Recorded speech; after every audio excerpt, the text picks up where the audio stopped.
다 하나님 앞에 같은 위치에 있음을 인식하게 하신 주 예수님께 감사드립니다. 무명으로 드렸습니다. 오늘 로마서 2장 17절부터 끝절까지인데 28절, 29절 두 절 읽겠습니다.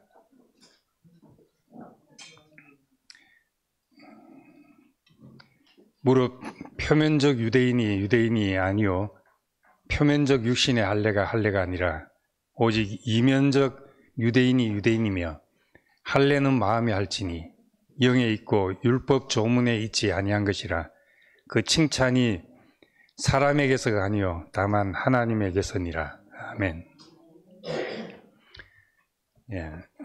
우린 지금 로마서를 하나님과 관계,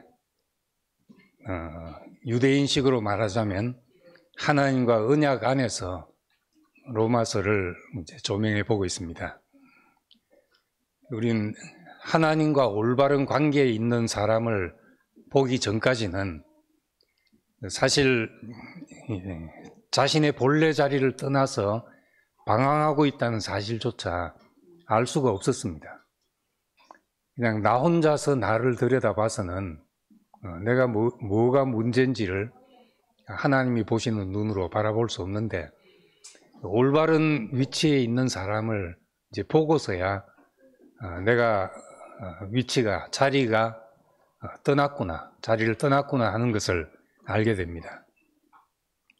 그래서 죄는 어두움의 현상입니다. 빛이 비추기 전까지는 이제 어두움이 어두움인지를 알지 못하더라. 이것이 로마서의 요한복음의 표현입니다. 그저 우리에게 주어진 있는 그것이 전부인 줄 알고 살아가는 겁니다. 근데 빛이 비치는 순간 지금까지 어둠에 있었구나 하는 것을 비로소 깨닫게 됩니다. 그리고 빛이 비치면 어둠의 일이 자연스럽게 사라지게 됩니다. 밤에 여러 가지 사정이 있었다 할지라도 낮이 되면, 해가 떠올라서 밝아지면 밤의 사정은 다 사라지게 되는 겁니다. 그러니까 우리는 우리 자신이 전도할 때 그렇게 많이 했습니다. 봐라, 죄인이라고 되어 있지 않냐, 당신은 죄인입니다 하고 시작했는데, 사실은 그렇게 해봐야 우리는 자기 양심을 들여다보고 양심에 끄리끼는 행동이나 마음가짐, 이런 것밖에 점검이 되지 않습니다. 그렇지만 하나님과 올바른 관계에 있는 사람이 우리에게 보여서 내 자신을 알 때 베드로가 고백한 것처럼 주여 죄인이로소이다 하는 말이 그제서야 비로소 나오게 됩니다. 그래서 1장 18절 이하는 하나님 떠난 인간의 상태를 이야기를 합니다. 왜 어두움 안에 있었는가?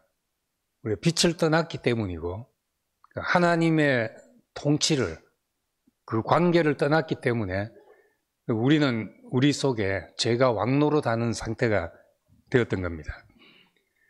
그래서 그냥 자연인으로 살면 하나님 없이도 얼마든지 살 수 있지 않은가? 오히려 하나님 없으면 더 자유롭게 내 하고 싶은 것을 하고 내 살고 싶은 대로 살고 그게 행복이 아닌가, 이렇게 생각이 됩니다. 그래도 그런 생각이 들 때가 있잖아요. 하나님이 꼭 있어야 되나, 이런 생각을 하게 되는데, 하나님은 그럼 한번 그렇게 살아봐라 하고 상실한 대로 내버려 두셨다. 그랬더니 인간 속에 온갖 것이 다 나오더라는 겁니다. 뭐 피하다가 뭐 만난다는 식으로 우리 생명이 돼야 될 하나님을 떠나고 나니까 허무한 데 굴복하는 사람이 되는 것입니다. 죄의 지배를 받고 죄의 권세 아래서 종로로 타는 사람이 됐다는 겁니다. 이것이 이제 1장 18절 이하의 말씀입니다. 우리가 헛된 데 굴복하고, 우리 자유를 가진 것 같지만은 엉뚱한 것이 나를 지배하고 있고, 이 상태가 되었습니다. 근데 2장은 유대인들은 1장 말씀을 듣고 우리는 다르다고 생각을 한다는 겁니다. 우리는 다르다. 그 세 가지 이유가 우리는 선택된 백성이고 율법을 가지고 있고 할례 받은 사람들이다.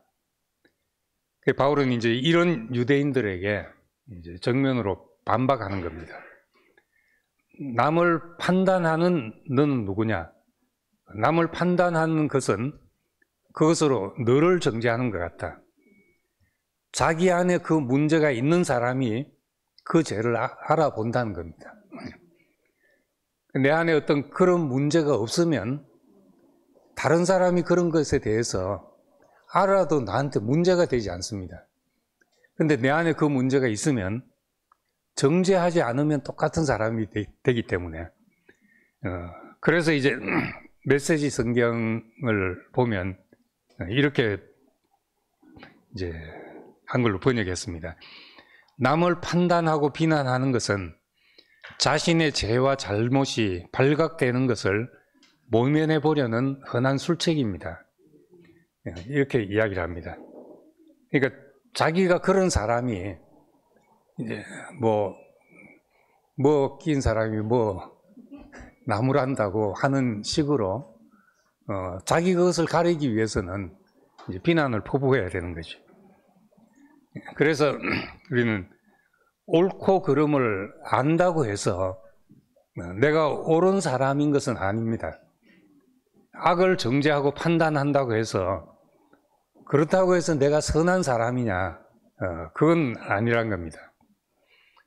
표면적인 사람은 내가 아는 그것이 자신인 줄 착각하고 이제 그 알을 가지고 남을 정죄하는데 이제 급급하다는 겁니다. 선민이란 이유, 선이 무엇인지 아는 것으로 삶을 대신할 수 없습니다. 그래서 유대인들은 다른 사람이 틀렸다고 지적할 수 있는 것으로 자기가 다르다고 생각을 한 것입니다. 율법이 있다는 이유로 판단하고 교만하고 공동체의 경계를 만들고 우리도 이제 그럴 수가 있는 거죠. 뭘 좀 안다고 생각하고 깨달았다고 생각하면 그 다른 사람이 얼마나 우습게 보이고 한 수 아래로 보이는지 모릅니다. 이렇게 알아야 돼. 나는 받고 너는 못 받다. 이런 생각들이 이제 공동체에 담을 쌓는 일이 됩니다. 그래서 예수님 비유에서 더러운 귀신이 어떤 사람에게서 쫓겨났는데 돌아다니다가 와서 보니까 집이 깨끗이 청소되고 정리되어 있어가지고 자기 친구들을 7이나 데리고 와서 자기보다 더 악한 귀신 7을 데리고 들어와서 거하게 됐다. 그 결과 그 사람의 나중 형편이 이전보다 훨씬 심하게 되었다. 이런 얘기를 비유로 하셨습니다. 이건 뭘 의미하는 것이겠습니까? 단순히 귀신을 쫓아내고 급만 깨끗하게 하는 것, 율법으로 죄를 안다고 하여 깨끗해졌다고 착각하는 것에 이제 비유하는 겁니다. 그렇게 해서 그것으로 율법이 있어서 그 아는 걸 가지고 다른 사람을 판단하고 칼질하고 정죄하고 그런다면은 오히려 이전보다 더럽다고 정죄한 그 상태보다 7배나 더 나쁜 것이 아니냐, 그 말씀을 하고 계신 겁니다. 진리를 안다고 생각하는 우리가 속으로는 7배나 더 악한 상태가 될 수 있다 하는 겁니다. 더러운 것도 물론 문제지만은 그것을 정죄하고 미워하고 나는 그들과 다르다고 생각하는 그것이 예수님 앞에는 더 심각한 문제, 7배나 더 나쁜 문제라는 겁니다.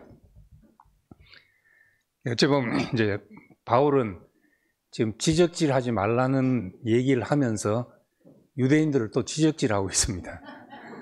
예. 저도 지금 말씀을 하다 보니까 그대로 그렇게 되는데, 어쨌든 이것이 이제 우리 자신을 돌아보는 기회가 되면 되는 것이고, 다른 사람을 향해서 너 이렇지 않냐 하고 하는 것은 또 똑같은 이제 지적질이 되죠. 17절에 보면 이제 유대인들의 착각을 이야기합니다. 우리는 율법을 의지하며 산다. 우리는 하나님을 자랑한다. 하나님의 뜻을 알고 지극히 선한 것을 분별한다. 우리는 그런 사람들이다 생각한다는 겁니다. 그래서 이제 그들은 스스로 눈먼 사람의 안내자고 어둠 속에 있는 사람들의 빛이고 어리석은 자의 교사고 어린아이의 선생이라고 자처한다, 이렇게 말합니다. 이걸 이제 메시지 성경에 보니까 유대인들의 착각이라고 그렇게 말합니다.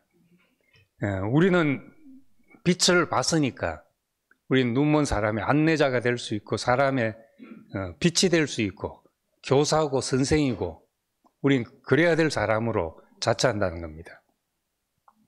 이 말은 결국 다른 사람들을 눈먼 소경, 어둠 속에 있는 사람, 영적으로 어리고 어린아이 같은 존재다, 이렇게 보고 있다는 말이거든요. 참으로 빛이 비쳐서 하나님 앞에 내 위치가 발견된 사람이면은 그 다른 사람을 나는 받고 너는 못 받고 이렇게 보지 않고 우리가 하나님 앞에 다 같은 사람이구나, 같다는 것이 발견되게 된단 말입니다. 그래서 위선과 교만이 가득 찬 하나님 앞에 더 큰 죄인이 됐단 말인데, 로마서 2장을 보면은 1장을 볼 때는 그렇게 안 찔리는데 2장을 보면 저는 많이 찔립니다. 제가 그렇게 살았던 날들이 참 많았습니다. 뭘 좀 이제 다른 사람이 모르는 걸 안다고 생각하니까 얼마나 가르치고 싶어지는지. 그래서 그렇게 살기보다 다른 사람이 어떻게 사는지 보이는 것이 빛보다 더 빠른 속도로 그게 보이는 겁니다. 그래서 다른 사람이 뭘 모른다고 생각하니까 말씀 못 알아듣네, 생명이 없네, 죽음이 없네, 이런 것이 보이는 거예요. 그런 판단의 화살을 쏘면서 살았던 겁니다. 그러니까 사람들 볼 때마다 늘 가르치려고 정답을 설명하는 사람으로 살다 보니까 무슨 소리를 듣게 되는가 하면 당신은 설명하기 위해 태어난 사람이라고. 나도 사랑받기 위해 태어난 사람이고 싶은데 설명하기 위해 태어난 사람이다. 아는 것만 가지고는 그렇게 되기 십상이죠. 남이 모르는 걸 내가 좀 알았다 싶을 때 우리는 영락없이 그렇게 되는 겁니다. 전 대학 이제 1학년 때 성경 공부를 하기 시작해가지고 좀 아니까 교회 가니까 다 내가 가르쳐야 될 사람으로 보이는 거예요. 성경을 좀 외우고 나니까 목사님들도 설교에 인용되는 구절들을 내가 다 외우고 있으니까 나 같은 평신도들이 교회에 많아야 되는데 이런 생각이 드는 거예요. 그리고 이제 사람 보면 가르치는 데 집중한 거죠.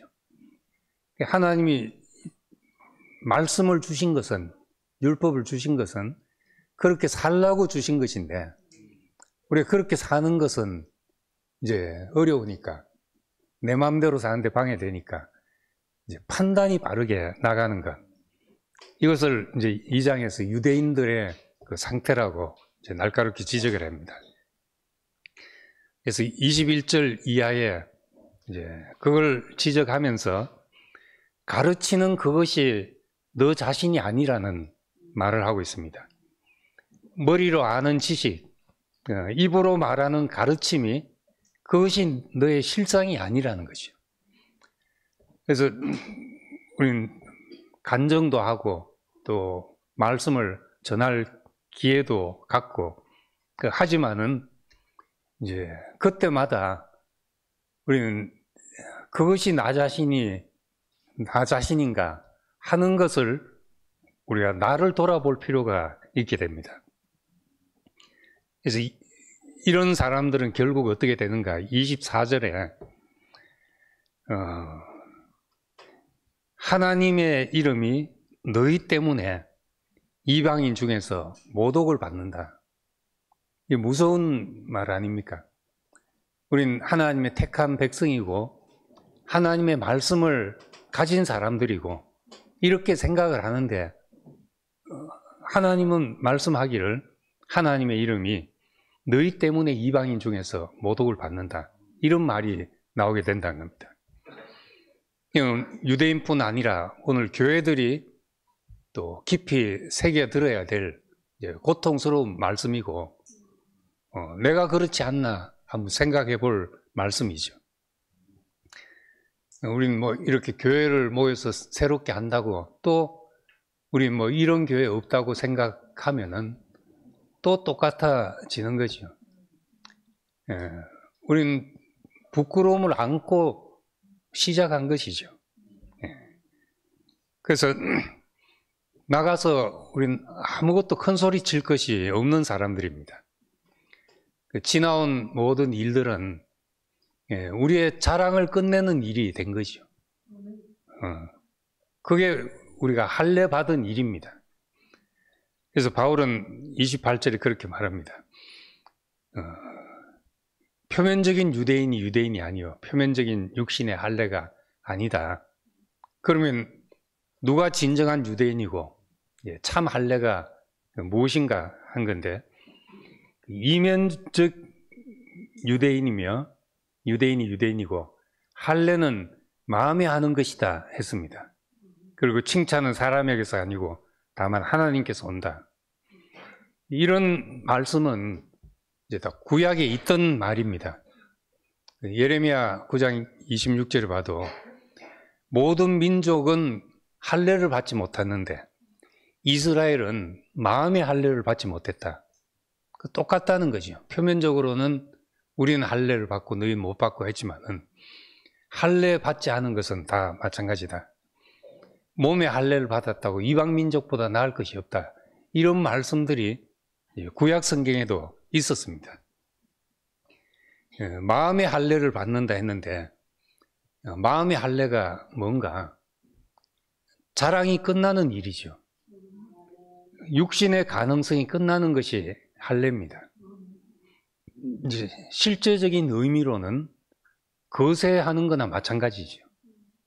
나는 끝났다는 것을 이제 형식적으로 표방하는 것이 할례니까. 그래서 빌립보서 3장 3절에 하나님의 성령으로 봉사하며 영으로 봉사하고 그리스도 예수로 자랑하고 육체를 신뢰하지 않는 우리가 곧 할례파다 그렇게 말합니다. 그래서 이제 이런 말씀을 들을 때 또 이제 오해해서는 안 될 또 중요한 점이 있습니다.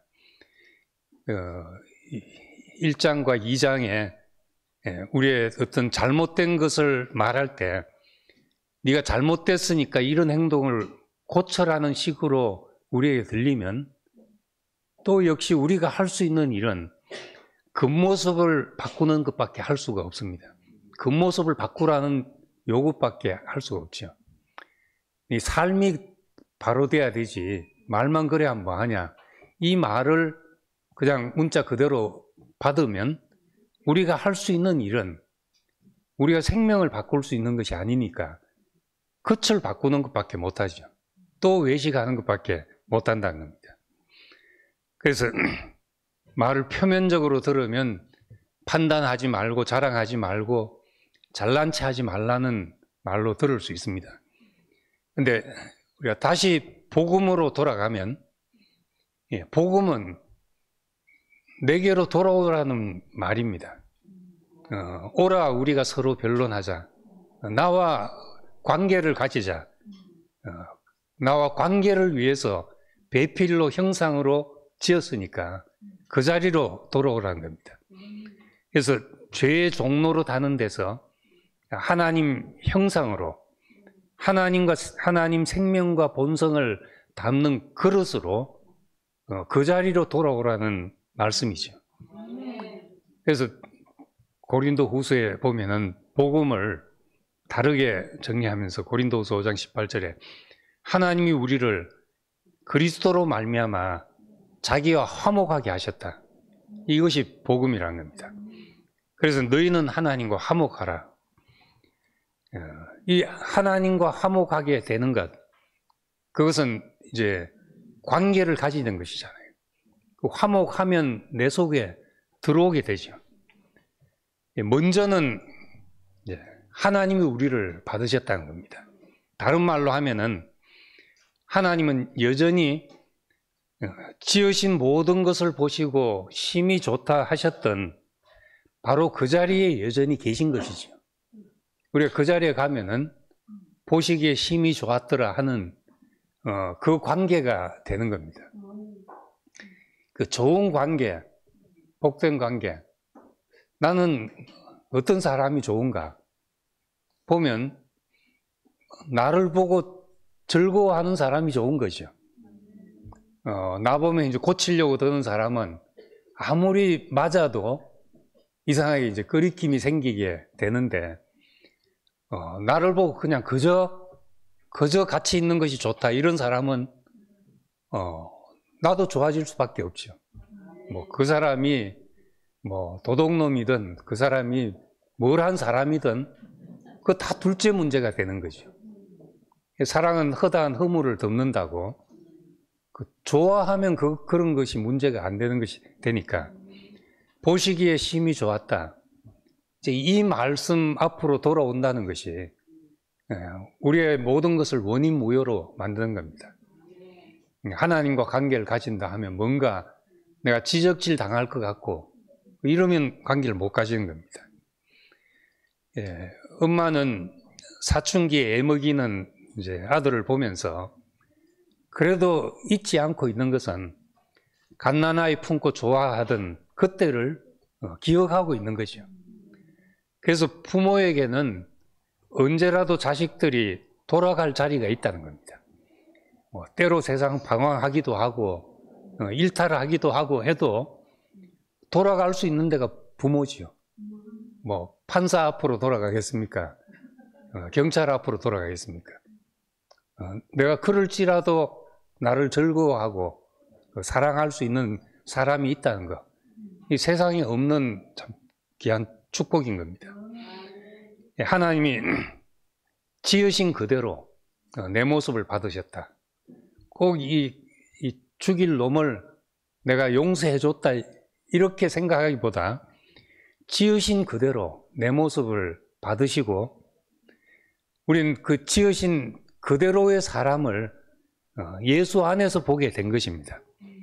우리의 원형이신 예수 안에서 우리를 기쁘게 받으신 거죠. 그래서 우리에게 복음이 됐다는 것은 우리 내 모습 이대로를 기쁘게 수용할 수 있게 되는 것입니다. 내 한계가 있어도 약점이 있어도 허물이 있어도 내가 나를 손댈 필요가 없게 되었다는 것이죠. 나를 지으시고 보시기에 심히 좋았다 하신 그분 앞에 있을 때만 내 자신에 대해서 안식을 가질 수가 있습니다. 나를 뜯어 고치고 싶은 마음, 거기서 자유하게 된다는 겁니다. 그냥 가만히 있어도 된다는 말이 아니라 화목이 되고 하나님과 연결이 되면 하나님의 생명과 성품이 우리에게 흘러 들어와서 우리가 속으로 하나님의 말씀이 즐거운 사람이 된다는 겁니다.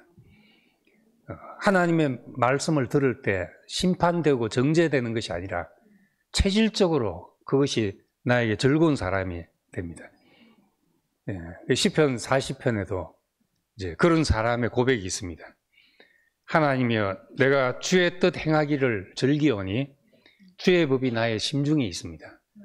하나님의 법이 심중에 있으니까 그것이 이제 억지로 이래야지 하고 하는 것이 아니라 체질적으로 즐거워하는 사람, 이렇게 된다는 겁니다. 그래서 이 하나님의 성품이 흘러 들어와서 그것이 우리 안에서만 머무는 것이 아니고 흘러 들어온 것이 또 흘러가게 되는 거니까, 하나님께 넘치는 용서를 받았기 때문에 비로소 다른 사람을 용서할 수 있게 되고, 긍휼히 여김 받았기 때문에 다른 사람을 긍휼히 여길 수 있게 된다는 겁니다. 내가 사람을 받을 수 있는 그 어떤 근원이, 그 자원이 어디서 생기냐? 그 주님으로부터 온 그 관계에서 온 내가 누리는 모든 것이 다른 사람에게 흘러갈 자원이 되는 거죠. 그것이 없이 이제 이래라 저래라 하는 것은, 이건 말은 맞지만은 우리에게 그렇게 살 힘을 주는 것이 아니라는 겁니다. 그래서 예수님 비유에서 1만 달란트 탕감받은 사람이 1만 달란트를 탕감받았는데, 그 사람이 가서 이제 100데나리온 빚진 사람을 잡아다가 갚아라 하면서 때리고 옥에 가두고 그렇게 했다는 겁니다. 이게 얼마나 이제 악하냐. 다시 그 사람을 불러들여서 다 내놔라 해라. 이렇게 됐는데, 우리가 얼마나 큰 용서를 받았는지, 내 있는 그대로, 내 모습 그대로 받아들여진, 용납되어진 그 사실이 우리에게 이제 근원이 되지 않으면은, 다른 사람을 볼 때 100데나리온 갚아라 이러는 사람이 되는 겁니다.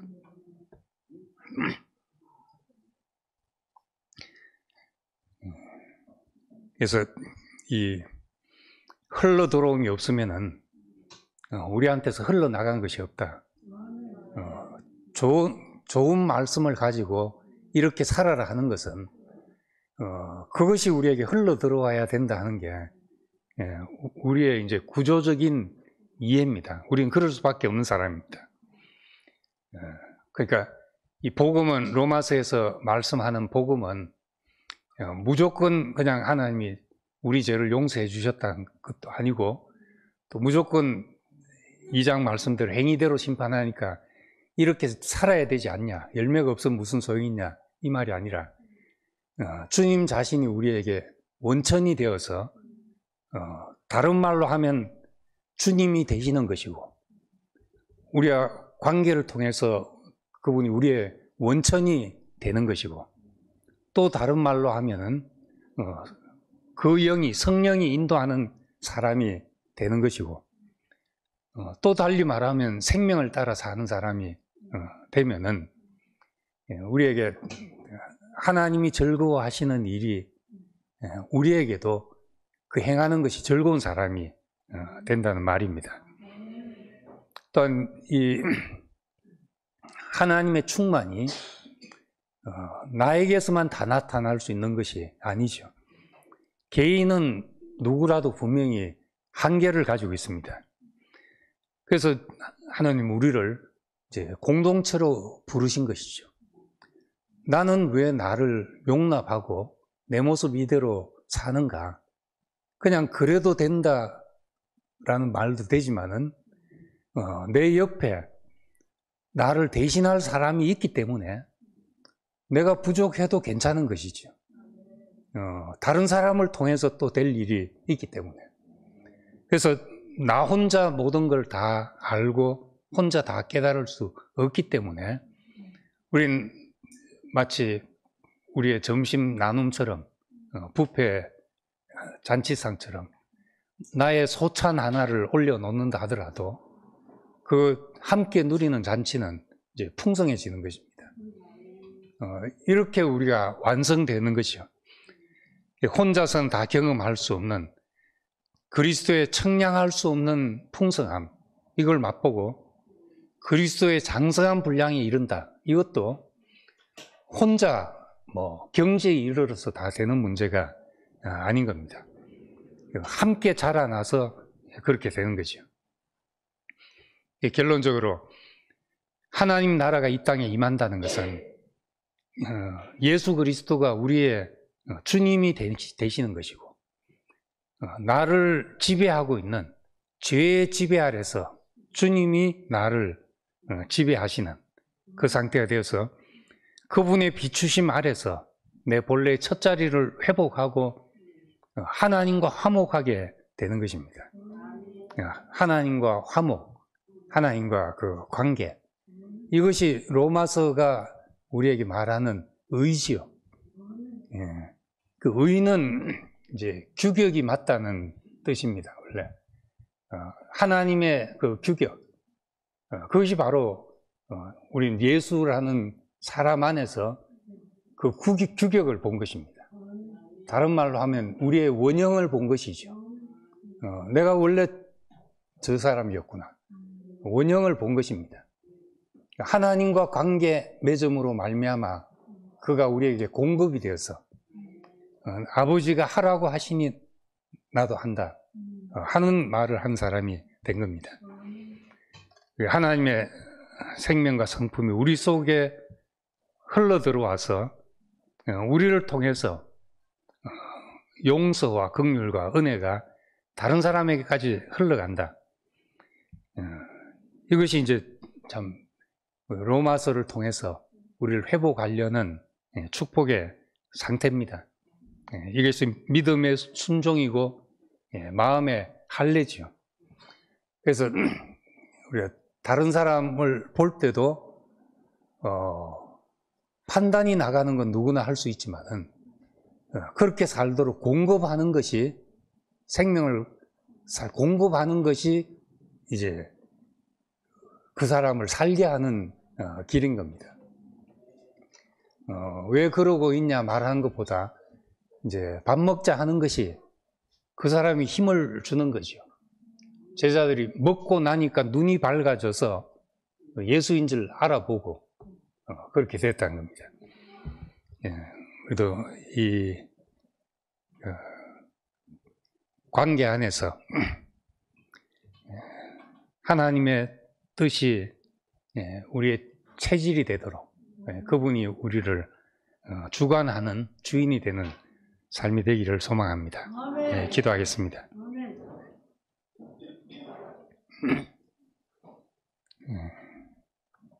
은혜로우신 아버지 하나님, 참 우리는 하나님 떠나서는 허무한 데 굴복할 수밖에 없고 또 무엇을 안다고 하지만 판단하기 바쁜, 가르치기에 바쁜 사람들이었습니다. 그러나 그 말씀을 주신 것은 우리에게 양식이 되라고 공급하신 것이고 우리에게 생명이 되어서 그렇게 살라고 공급하신 말씀이었습니다. 그 말씀 안에서 하나님의 사랑과 우리를 용납하심과 우리 있는 그대로를 보시기에 심히 좋아하는 그 마음이 우리에게 비춰져서 우리도 안식에 이르게 하시고 주님 자신이 공급이 되어서 그 공급만큼 우리에게 하나님이 즐거워하시는 것이 나타나는 사람이 되기를 원합니다. 우리 교회 생활이 풍성한 공급이 되기를 원하고 부족한 지체에게 내 생명이 더욱더 공급되는 사람으로 살기를 원합니다. 예수님 이름으로 기도드립니다. 아멘.